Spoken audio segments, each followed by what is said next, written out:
Dekat mana dekat Melaka nak relax-relax santai, tengok basking, ada fire show, mainan untuk anak-anak, relax tengok sinema, makan, masak, masak lagi, boleh selfie-selfie, jom main. Oi, macam best ya, macam best.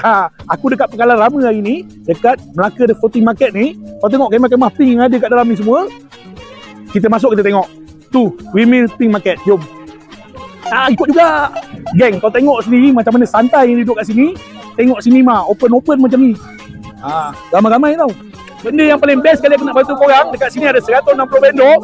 Dia buka untuk orang sewa dengan harga serendah RM800 je. Dia buka untuk semua. Apalagi banyak tau bungkus kosong untuk korang sewa kat sini. Masih meriah lah. Jom.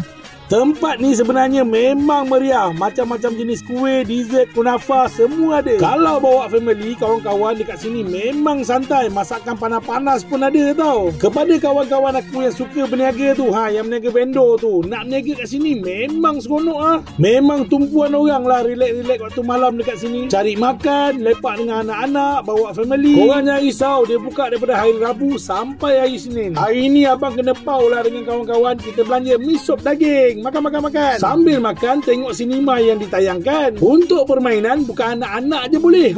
Kita yang besar ni pun boleh. Apa salahnya berhibur kan?